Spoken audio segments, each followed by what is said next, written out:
Hey y'all, welcome to Beyond Consulting. I'm your host, Steven. And before we dive into our guest today, wanted to thank our sponsor, ECA Partners. They are a retained executive search firm that specializes in placing value creation roles across strategy, finance, and operation.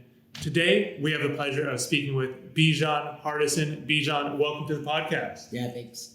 Glad to be here. Great. Yeah, well, thanks so much for stopping by ECA headquarters to meet with us. Glad that you could visit us today. You spent about 4 years at Accenture, but your journey there is at least as interesting as what you've done since consulting. And while we usually talk about the path after consulting on the podcast here, did want to start a little bit earlier with you to learn how you got to Accenture in the first place. Yeah, I'd say it's quite a long journey. My story really starts with my family. I come from a family of 15. My mom adopted 9 kids out of foster care, which really kind of helped me become the man I am today with the values and the drive and really the focus on people. Outside of my 9 foster siblings, I have 2 brothers, a stepbrother and a stepsister, and then a half-sister as well. So family parties are quite big and quite loud, and it's always interesting. Are you all in LA? No. We're not all in LA. We're actually kind of spread all across the US. I'm the only one in LA. My mom and the small kids, they all live in Georgia, outside of Georgia. And then I have 4 siblings up in Washington. So they keep moving around and I keep sticking around in California. So Great. Well, good. Yeah, I'd love to hear. So big family there. And then you went to UC Davis. Was that right out of high school? No. So I took a little bit of an alternate route. I wasn't the strongest student or a student that was really interested in school all that much. I like to tell people I peaked in high school. I was a jock. I played football. I loved hanging out with my friends. And I really wanted to go to college, but I really had no idea how to get there. I'm a first-generation college student, and I know for that. And really all I had on my list was Cal State San Bernardino. And it wasn't the best choice for me at the time. And even if it was, I couldn't have gotten in. And I came home one day, it's my senior year, I come back from hanging out with a friend and there's just a recruiter sitting at my dinner table. And I never intended on being in the military, but I was presented with this opportunity. My parents couldn't afford to co-sign loans for me. And at that point, there was really no chance for college. So I decided to enlist into the National Guard, expecting to never go active duty. I ended up spending 4.5 years active duty doing satellite operations at Vandenberg Air Force Base, which was quite fun. My commander was an astronaut, and she was one of the most amazing people. And it really taught me a lot about discipline and life and really like trying to figure things out. While I was in the military, I was going to community college full time so that I could transfer out. In 2014, I was accepted into UC Davis. I was on a tag agreement, and a tag agreement means that you can't drop below a certain GPA. So I'm taking 9 classes while balancing a full-time job, and I'm not the strongest at math. I ended up flunking my calculus class. So I really had to kind of figure out what I could do to not get kicked out of Davis before I got in. I decided to leave that summer and just enroll in summer school because it's open enrollment. And then I was taking the calculus class and doing a pretty good job about it. And I got a call from UC Davis saying that they were going to rescind my offer. Wow. I told them, you can't rescind my offer. I already moved out of my house. I'm already here and I'm taking the class. Thankfully, they told me that I could stay as long as I passed the class. So I passed the class and the rest is history for UC Davis. Wow. So you joined the military 4 years active duty, but you were in the National Guard for 8 years, was it all together? Yeah, altogether I was in for 8 years. So was that through college as well? You stayed and did weekends or Yeah, okay. Exactly right. Yeah. So I stayed and I was a weekend warrior doing 1 weekend a month, balancing my school and, really just trying to figure out what I wanted to do in college. I knew it was something, business oriented. I was an econ major, econ and communications double major. And I found this consulting club and I kind of fell in love. They had just like this on-site where Accenture came in and I met this man. His name was Mark Dodge. He was a military vet And I was just kind of enamored by the way he talked Mm-hmm. and his suit. And I was like, that's exactly what I want to do. After that, my mission was just to get into Accenture. Didn't matter how, I was going to do it. I was going to get into an Accenture. And in the meantime, my grades weren't that great. I came in with a 3.2 from community college and really struggled with these big lecture halls of 150 students, and then balancing that, and then college boxing as well, where I was competing. Oh, wow. And I was just doing a terrible job of it. I was great at boxing, but terrible at school. And I kept trying to submit my resume to Accenture, and they would not take it. They're like, dude, you don't got a 3.2. We're not going to take you. Just don't even try, basically. Wow. So they had a minimum GPA? Yeah. They Yeah. had a minimum GPA. So I was like, I want to work for this company. I'm going to figure it out. So I started looking into veteran programs. And I found one for enlisted guys because at the time, Accenture was recruiting heavily for officers, but they weren't recruiting for prior enlisted. And they had this Java class that you could take, and then they would hire you. So I got in touch with the recruiter, and I told him, I don't want to learn Java. Yeah. Like, I want to be a consultant. I'm going to UC Davis. I have my degree in econ, or I'm getting my degree in econ. And he was like, all right, just hold on. We're making a program, just wait. That program took about a year and a half to launch. Oh, wow. This is a program at Accenture, and then you were working with an Accenture recruiter? Yeah. Yeah. It took a year and a half to launch. Wow. So thankfully, I started in my junior year, and I'm emailing this guy like every 6 weeks, like, when's this going to start? When is this going to start? I finally graduate college, and I got put on orders to go to Colorado to go to training because my job was changing. In the middle of the training, I get an email, and they're like, hey, we want you to come to interview in Chicago at our headquarters on Veterans Day. We have a whole veteran cohort of enlisted guys and officers, and we're going to let you guys interview. So I was like, all right, this is great. So I'm part of this very first enlisted cohort of people going into consulting for Accenture, and it's really exciting. I'm kind of losing myself. I'm like, what is going on here? I got to make sure that I'm prepared. I buy every case book that I can, and I buy these huge Post-it notes, and I'm reading these books and just doing case studies and just slapping them on the wall. And I'm living in a hotel. Yeah. I'm living in a hotel for 6 months, and I'm just doing as much as I can to make sure that I'm prepared for this interview. I finally get to the interview, and I'm nervous, right? Probably just as much as I'm nervous right now, to be quite honest. And I was like, I'm not sure like how well this is going to go, if I'm prepared enough. And I wake up 4 a.m. because I want to study for this interview. And I'm just all hyped up on caffeine. I think at the end of the day, I had like 12 shots of espresso. Wow. And I was the very last person to interview. Wow. And so like my nerves are destroyed. Is it like 5 o'clock in the evening you have this interview? Or? Yeah, I was at 4, and wow. It's a super day. Mm-hmm. So it's a super day. I have 3 interviews, and I'm just nerve-wracked. I end up doing really, really well in the interview, and I get a call from the recruiter a couple weeks later, and he's like, Bijan, we want to offer you the job. We're going to give you your top choice of LA. Do you have a 2.8? The same GPA I needed for UC Davis. Do you have at least a 2.8? And I was like, well, kind of. He's like, well, what do you mean kind of, Bijan? Like, it needs to be a 2.8. Yeah. I had a 2.795. Oh, wow. So it depends on how they round. And again, there goes my nerves. And it's like, I may not get this job because of the same reason that I almost didn't get into UC Davis. So there's like a pattern there, right? Like, not the strongest student, but really just determined to get to where he wants to go. They gave me a shot. I did. And so I went to LA and did really well the first couple of years. I got promoted really quickly to consultant. And then like things started to change. Initially, I was really chasing like titles and, you know, the promotion and the salary, but there was always some expense, right? There was always some sacrifice that had to be given, like whether it was the military, whether it was with college, whether it was with, you know, consulting. And so my views really started to change. And I had an incident with one of the senior managers there, and it didn't make me feel so great. So I decided to leave. And this is during COVID, where a lot of people are kind of feeling this languishing and like anguish and disconnectedness. And I really didn't know what to do. I just know like it felt terrible.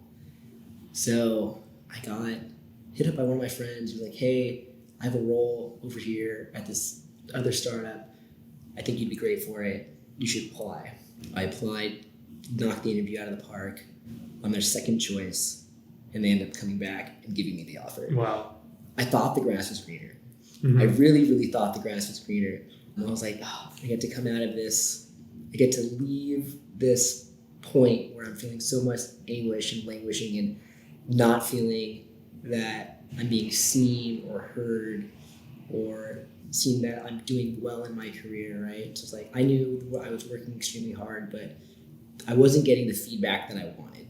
So I was like, the grass has to be greener, mm-hmm. right?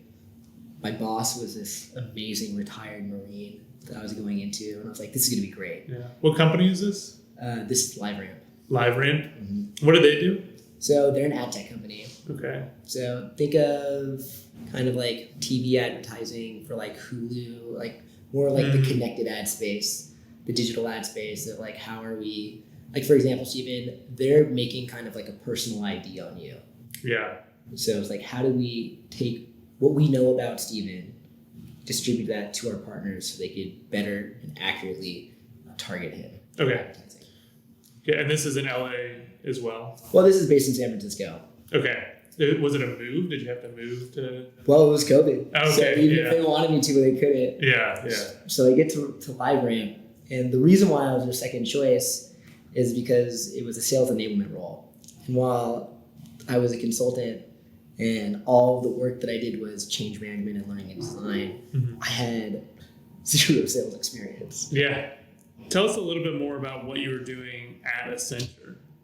Oh, yeah, 100%. Yeah, skip right over that one, didn't I? A lot of the work was change management and learning and design. I kept finding myself building out products to teach people things. Mm-hmm. It's interesting because I've always kind of fallen into that lane. Even in the military, I would build checklists and trainings for folks. And while I was at Accenture, I did a lot of the same work. So one of my last projects was with a loan origination service for mortgages, and they were implementing a brand new software for their internal team and their external partners. Mm. So we had this really tight deadline because the regulations had just changed on loan origination. So we had 7 months to really build out a whole entire program for wow. them on the internal and partner side. So that was some of the work I did there. I built out their external partner training, which was, I had a lot of fun because I really got to kind of use like that future-minded work where we built out the course where we would have live sessions, but then we really focused on tailoring the learnings to each type of individual. Yeah, great. So wanted to rewind a little bit. I know that you joined Accenture a bit of a different route. You said that you were the first cohort of this new program. Was it parallel to the more traditional type of paths into consulting, or was it different projects, different team structures? Tell us a little bit about what your Accenture days looked like. That was the best part. Was before, and pretty recently for most companies, there wasn't a lot of equity between enlisted programs and officer programs. So, your officers are seen as more polished, right? Because in most cases, they really are, right? They go to college for 4 years, they have their career, they're leading people, there's lots of program management. And then you have the enlisted guys who come in with sometimes not a lot of college experience, maybe not a lot of experience at all. So those programs are very divergent, right? So where an enlisted program would be task-oriented, the officer program would be maybe more leadership-oriented, project management-oriented. This was their first program when they put enlisted and officers on the same footing. So I was coming in as a regular consultant, right? So I could do just as much as the officer could do, but the only difference was an officer probably would come in at a higher level because they have that type of experience. Were you hired for any of your military experience? Yes and no, right? So we were hired because of our experience, and our experience being that we know how to learn, right? We know how to pick things up. We know how to follow direction. We know how to team, right? So the roles were really agnostic of the specific experience that we had from our military backgrounds. But what was interesting is you could also make a career path out of that military specific skills that you had. So while I mainly focused on tech and finance in my career as a consultant, my career started off in aerospace and defense. Okay. So I worked with Boeing. It was like one of my first projects. Yeah. So you could really lean heavily on it, or not, right? Or maybe get a different flavor, which was also really cool. Good. That is exciting. And it's 4 years there. And you moved up a couple of times while at Accenture. Was that just leading larger and larger teams? Well, so not necessarily. So I came in at just, as an analyst. And really, as I was developing my career, I was just taking larger and larger roles. Accenture, you're really not leading large teams until you're about a manager. As a consultant, I ran a team of like 3 or 4, but nothing really larger than that. Yeah. So at Accenture for about 4 years, and then the jump to LiveRamp. Did LiveRamp often hire people out of consulting? I actually had a few friends that came out of consulting at LiveRamp. Yeah. But they hired really from everywhere because there's such a interesting, when you blend tech and advertising together, like you're going to get some interesting folks. So you'll see some folks from consulting, you'll see some folks from like the advertising side, from the provider side as well. Okay, interesting. Started chatting about that story. Can you dive into detail there? It was a very interesting role. Like I said, I had no sales experience, but they liked me for my change management experience. And I was there for only about a year, a little less than a year, and had a similar experience to Accenture, which left me kind of languishing and really not knowing where my next role was going to be or if I could even be in that company any longer. To be quite honest, like I'll be a little vulnerable here, is like I got put on a PIP and I didn't know what to do because I knew that it wasn't my performance that was necessarily lacking, but really I wasn't resourced effectively, right? I mean, as a consultant, we know what we need in order to get a project done, and I had to let the staff know, and I wasn't able to get those resources. So as that happened, I really wanted to solve the problem, and I didn't really know where to start. So I think the first time anybody feels like they're languishing or maybe that they're not feeling too hot, they typically get a therapist. So that's where I went.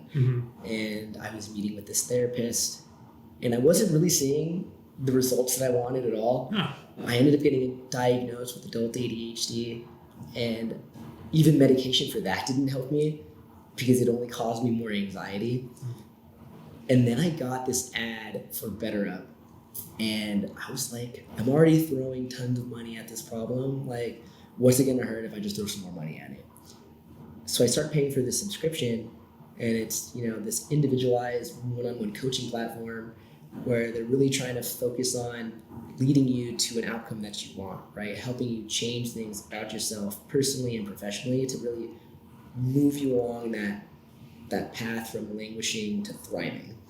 And I got this amazing coach, and I was working with her like bi-weekly, trying to just figure my life out. Like, what is going on? Why am I languishing?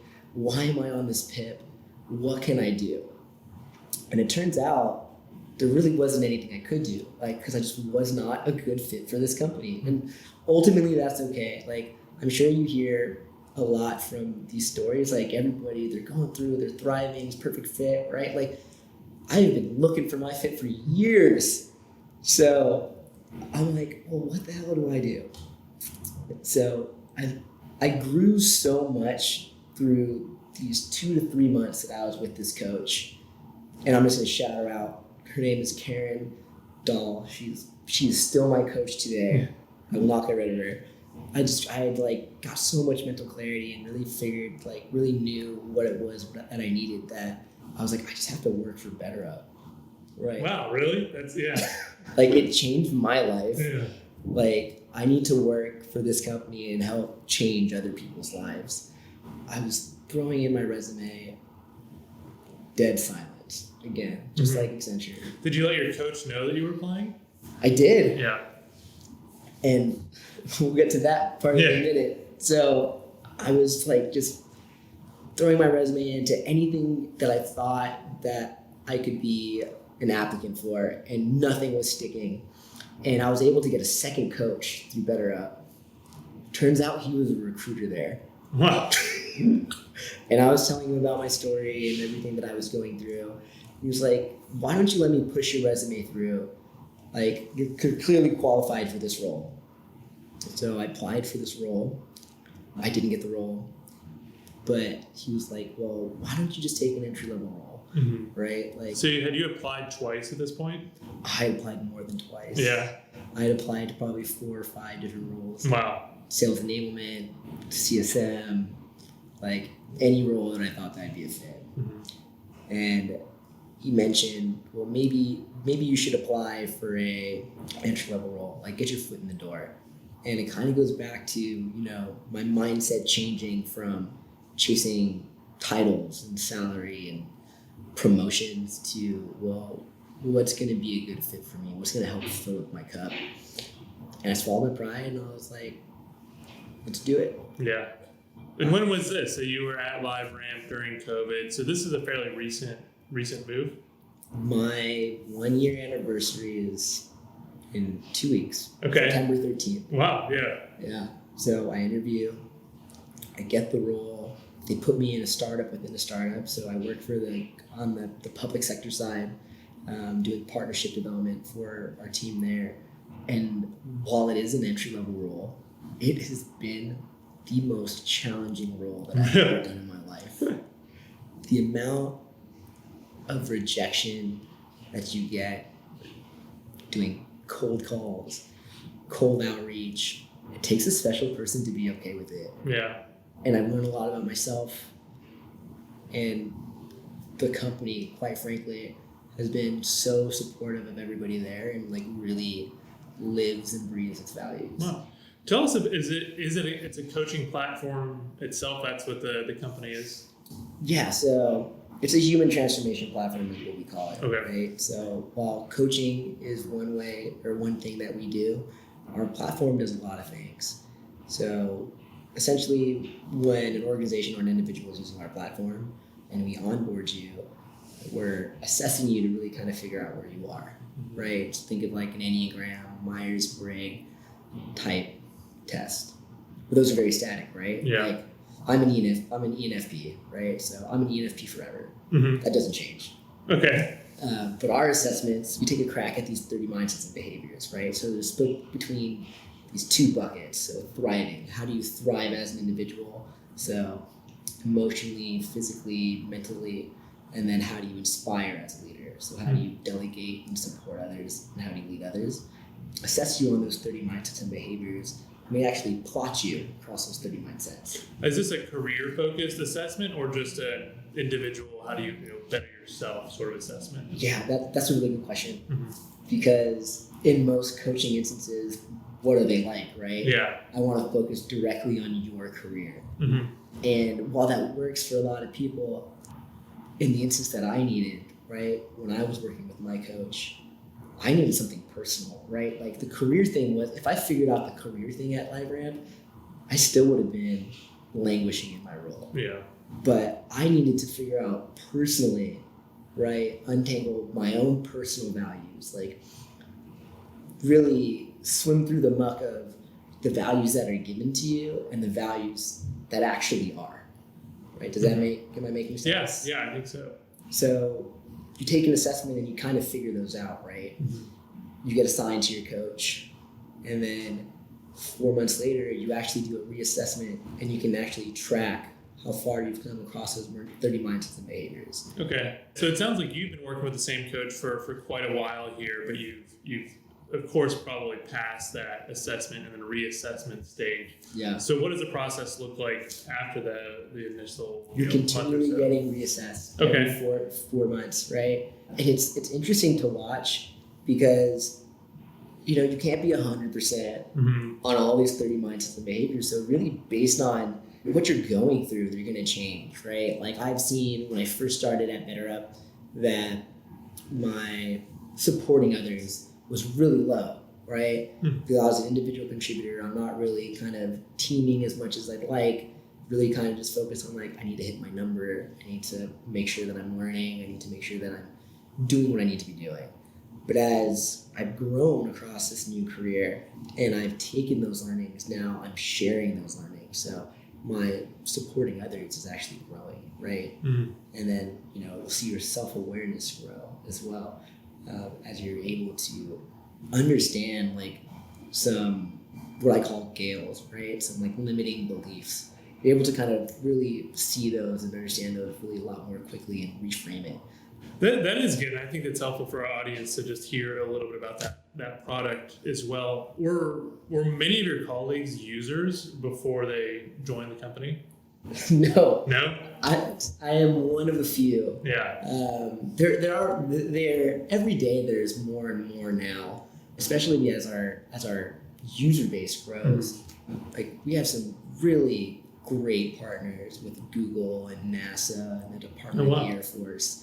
So they're using the product for their, astronauts and things like that. Yeah. Actually, it's quite neat. I came from the direct to consumer side, which is kind of this burgeoning new business, but on the organizational level, it's actually really interesting too. So I told you about like individually how it works. At the organizational level, we can actually roll all the data up for your organization and cross-section it and see how your organization is doing like across those different 30 mindsets and behaviors, what topics they're focused on, and things of that nature. How would an executive use that information? Would it help them better align teams or move folks around to put them in situations where they can perform their best? Yeah, so the best way for an executive to use a platform like BetterUp is really to come in with an idea of how you want to use it, right? Yeah. Programmatically, everybody is using it differently. Because I'm on the government side, I can talk a little bit more about like how we're using it on the gov side. So in some instances, we're focused on that top level leadership within the government. They have what are called ECQs, which are like their leadership competencies. So what we'll do is we'll map those leadership competencies to our competencies, our 30 mindsets and behaviors. So they can track how their leaders are coming along. In another instance, NASA, they have what they call tiger teams, which are these really highly technical individuals who know their stuff really well, but may not be the best collaborators or could collaborate better. So they'll use coaching to help them kind of team faster and better and get better results. That is exciting. So lots of uses for this. I know you started in what you called an entry-level job there, and it's a sales-focused role. Your consulting days were not sales-focused, it sounds like. What were some of the tools that translated well into this new position from your consulting days, and then maybe some of the gaps that you had to fill in just kind of off the cuff? The stuff that I use daily is kind of like that figure it out mentality, right? Regardless of where you are consulting and regardless of what frameworks they give you, there is always this level of like, dude, you just gotta kind of figure it out, right? That there's really no rule book for it. So that's been really helpful. What has been hard for me is within consulting, especially when you're at those lower levels, as a consultant or an analyst, you're really looking for the validation in your work because, everything is so extremely important, right? Yeah. But consulting's helped me so much. It's given me a framework for how to do my work. Good. That is good to hear. Any advice that you would give people in consulting right now, maybe looking to make a change? Follow your gut. Yeah. Your gut's going to tell you exactly what you need. Don't dismiss it. do hard things, and ask for forgiveness, not permission. Yeah. Good. Well, I think that is something that a lot of folks, a lot of our listeners could take to heart there, and it's helpful for them to. It sounds like take risks, right? Think, what feels right, jump in, because it's okay if you mess it up, right? It sounds like LiveRamp wasn't the best fit, and you were able to make a jump after that. It wasn't easy. It took some work. It sounds like a few applications out there, but you were able to make it happen. Yeah, 100%. Yeah. Good. Well, Bijan, really enjoy you telling us your story here. Quite an exciting path in consulting and beyond, and of course before that as well to get into Accenture. Really appreciate you stopping by today. Yeah, no, I appreciate being here. This was a really fun conversation, and yeah, I appreciate it. Of course. Thanks so much, Bijan. Yeah. So, Bijan, it sounds like things are going really well at BetterUp. If folks did want to use the platform, how could they go about that? Yeah, if you want to use the platform, just go ahead. You can go to betterup.co and you can book a demo there. You can also reach out to me at bijan.hardison@betterup.co. Okay. And I'll make sure to get you to the right folks to help set that up. Good, and that's great. We can put some of that information in the description here as well so that folks can find you easily. And then if you want to get to know me a little bit more, you can find me on LinkedIn. My name will be in the description. My link will be in the description. I also have my own coaching business as well. I really kind of focus on helping people self-actualize and helping them really find out who they want to be and where they're going. And you can go to interstate.io for that. Interstate.io. Okay, good. Well, we'll be happy to put that in the description as well so folks can find that. Bijan, that sounds great. So it sounds like you, like always in your career, you have a few things going on at once. Always. I mean, you got to stay busy, and you got to constantly be growing, right? Yeah. Good.